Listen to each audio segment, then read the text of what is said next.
আসসালামু আলাইকুম। আমন্ত্রণ জানাচ্ছি আজকের বিশ্ব সংবাদের শুরুতেই শিরোনাম, পরে বিস্তারিত।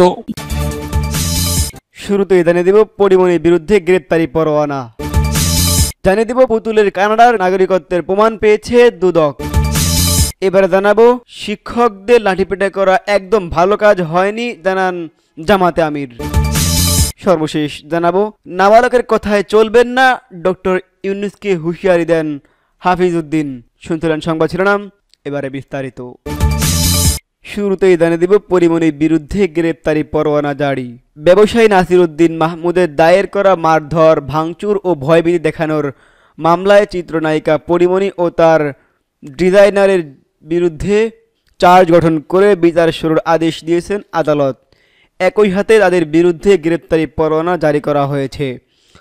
রবিবার ঢাকার senior judicial magistrate Mohammad Junaid আদালত সময় আবেদন নামঞ্জুর করে এ আদেশ দেন। আগামী ২০ মার্চ সাক্ষ্য গ্রহণের তারিখ ধার্য করেছেন আদালত। পরিমণির আইনজীবী নীলাঞ্জনা রিফাত এই তথ্য নিশ্চিত করেন।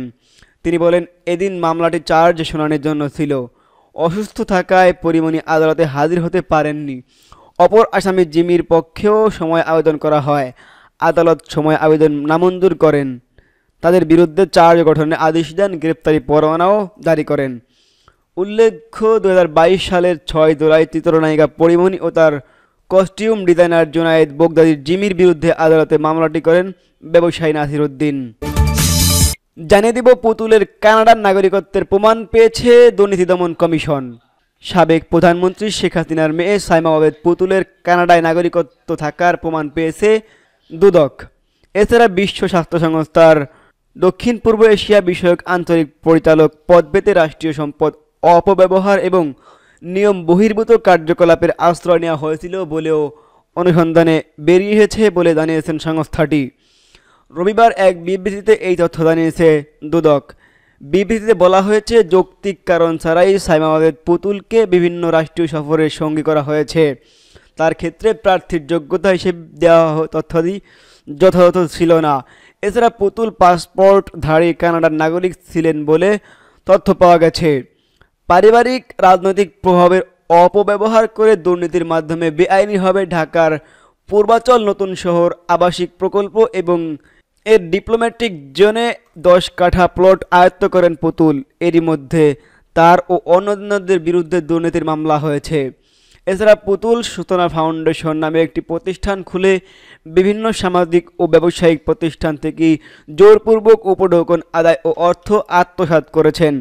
স্বাস্থ্য ও পরিবার কল্যাণ মন্ত্রণালয়ের স্বাস্থ্য বিভাগের আওতায় অটিস্টিক সেলকে ব্যবহার করে ভুয়া প্রকল্প দেখিয়ে রাষ্ট্রের বিপুল অর্থ লুফে নিয়ে নিজে লাভবান হয়েছেন। বিবৃতিতে আরও বলা হয়েছে, তিনি জাতীয় রাজস্ব বোর্ডের ওপর অবৈধ প্রভাব বিস্তার করে ফাউন্ডেশনের নামে প্রাপ্য অর্থ করমুক্ত করিয়ে নেন। এতে সরকারের বিপুল অর্থের ক্ষতি হয়েছে। এবারে জানাবো মাদ্রাসা শিক্ষকদের পেটানো একদম ভালো কাজ হয়নি, উল্লেখ করেন জামাতের আমির। চাকরি জাতীয়করণের দাবিতে অবস্থান নেওয়া স্বতন্ত্র এবিতা দিয়ে মাদ্রাসা শিক্ষকদের আন্দোলনে পুলিশের লাঠিপেটা, জলকামান, সাউন্ড গ্রেনেড ও কাঁদানে গ্যাসের সেল নিক্ষেপ করা একদম ভালো কাজ হয়নি বলে মন্তব্য করেছেন বাংলাদেশ জামাত ইসলামীর আমির ডাক্তার শফিকুর রহমান। রবিবার রাতে নিজের ভেরিফাইড ফেসবুক পেজে দেওয়া এক পোস্টে এই মন্তব্য করেন তিনি। জামাতে আমির বলেন, ভবিষ্যতে এ ব্যাপারে সতর্ক থাকতে হবে। কেউ যদি শৃঙ্খলার মধ্যে থেকে ন্যায্য দাবি পেশ করে তার দাবিটা শোনাও সঙ্গত।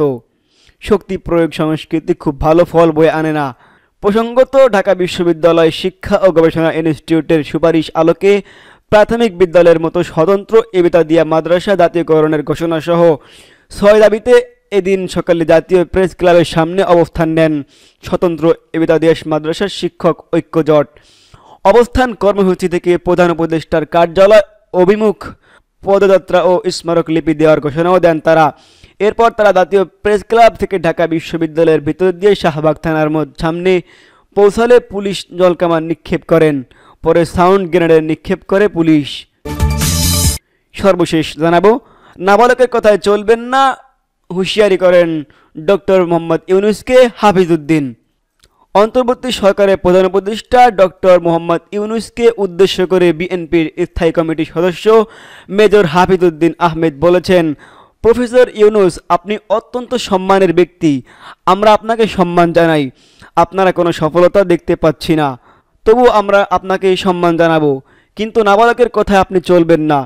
রবিবার 26শে জানুয়ারি দুপুরে রাজধানীর সেগুনবাগিচায় ঢাকার রিপোর্টার্স ইউনিটিতে জাতীয়তাবাদী মুক্তিযোদ্ধা দল আয়োজিত এক সমালোচনায় এই মন্তব্য করেন তিনি। মেজর হাফিজ বলেন, নির্বাচনের কথা বললে উপদেষ্টাদের মুখ কালো হয়ে যায়, মনে হয় আমরা কোনো অন্যায় দাবি করছি। আমরা কোনো অন্যায় দাবি করছি না, বিএনপিকে ক্ষমতায় বসান সেটাও বলছি না। বলবো আপনারা কিংস পার্টি গঠন করবেন না, যারা রাজনীতি করতে চায় তারা সরকার থেকে বেরিয়ে রাজনীতি দল গড়ুক। তিনি বলেন, একটি পার্লামেন্ট সংস্কার করবে, সেই পার্লামেন্টকে আসার ব্যবস্থা করে দিন, শুধু সময় ক্ষেপণ করবেন না। 6 মাসেই বোঝা গেছে আপনাদের দৌড় কতটুকু, তবু আপনাদেরকে সম্মান করি। আমরা সকল রাজনৈতিক ব্যক্তিদের ঐক্য চাই, ছাত্র জনতার সঙ্গে রাজনৈতিক দলগুলোর ঐক্য অত্যন্ত প্রয়োজন। আশা করি এই ঐক্যের পথ আপনারা কেউ দেয়াল তৈরি করবেন না। মেজর হাফিজ আরও বলেন, আমরা সুষ্ঠু নির্বাচন চাই, অতি দ্রুত নির্বাচন চাই। নির্বাচনী ব্যবস্থার জন্য যতটুকু সংস্কার প্রয়োজন তার জন্য 3 মাস সময় যথেষ্ট। সুতরাং নির্বাচনের মধ্য দিয়ে জনগণের সরকার আসার সুযোগ দিন। 71 সালে যুদ্ধ করেছি, নির্বাচিত সরকার ছিল না বলে আমাদের যুদ্ধ করতে হয়েছিল। আবার কেন নির্বাচিত সরকারের জন্য আমাদের তর্ক বিতর্ক করতে হবে? বিএনপির এই জ্যেষ্ঠ নেতা বলেন, জিয়াউর রহমানকে বাংলাদেশের মানুষ হিসেবে সম্মান করি, তার দেশপ্রেম এবং সততার জন্য। তার স্বাধীনতার ঘোষণা মানুষকে উজ্জীবিত করেছে। সারা পৃথিবী জানে বাঙালিরা লড়াইয়ের জাতি, তারা প্রতিরোধ করতে জানে। মুক্তিযুদ্ধ যদি না হতো তাহলে দেখা যেত 1 মাস পরে ভারতে যারা পালিয়ে আশ্রয় নিয়েছিল তারা দেশে ফিরত এবং শেখ মুজিবকে প্রধানমন্ত্রী বানানো হতো। আমরা দেশ বাঁচাতে এবং মা বোনদের ইজ্জত রক্ষার্থে অস্ত্র হাতে তুলে দিয়েছি। আওয়ামী লীগ সরকারের দুর্নীতির কথা উল্লেখ করে তিনি বলেন, শুধু বাংলাদেশে কেন, পৃথিবীর কোনো রাষ্ট্রে তো এরকম দুর্নীতির করেছে প্রমাণ পাওয়া যাবে না। বিএনপি এবং ছাত্র জনতার ত্যাগের ফলে আমরা আবার নতুন করে গণতন্ত্র পূর্ণ প্রতিষ্ঠার সুযোগ পেয়েছি। সুতরাং আমাদের উচিত এই সময়ে সকল ঐক্যবদ্ধ থাকা। ভারতের উদ্দেশ্য করে মেজর হাফিজ বলেন, তাদের পছন্দের নেত্রী বিদায় হওয়াতে তাদের গাত্রদাহ শুরু হয়েছে। এখন বাংলাদেশের মধ্যে প্রবেশ করে আমগাছ কেটে নিয়ে যায়, বাংলাদেশের সীমান্তে কাঁটাতারে বেড়া দেয়। আমরা নীরবে অবলোকন করছি। ভুলে যাবেন না 71 সালে যুদ্ধ করে আমরা এদের স্বাধীন করেছি। বিএনপির এ নেতা বলেন, বাংলাদেশে নতুন একটি কথা শোনা যাচ্ছে, প্রোক্লেমেশন। মনে হচ্ছে দেশটা এই প্রথম স্বাধীন হলো। এখানে যারা উপস্থিত রয়েছেন তারা 71 সালে সেই দিনের কথা মনে করুন, যারা হাসতে হাসতে জীবন দিয়েছেন। জীবনটা একেবারে তুচ্ছ, এটা প্রত্যেকটি মুক্তিযোদ্ধার মনের কথা। আমরা যুদ্ধ করেছি গণতন্ত্র প্রতিষ্ঠার জন্য, মানবতা সাম্য এই লক্ষ্য ধারণ করে আমরা মুক্তিযুদ্ধ করেছিলাম। তার মধ্যে এই প্রোক্লেমেশন জনগণ বোঝেই না। বাংলাদেশ জাতীয়তাবাদী মুক্তিযোদ্ধা দলের সভাপতি ইশতিয়াক আজিজ উলতাফের সভাপতিত্বে ও সাধারণ সম্পাদক সাদের আহমেদ খানের সঞ্চালনায় বিএনপি চেয়ারপারসনের উপদেষ্টা আব্দুস সালাম, ফজলুর রহমান, সৈয়দ মোয়াজ্জেম হোসেন আড়াল সহ বিভিন্ন পর্যায়ের নেতাকর্মীরা উপস্থিত ছিলেন।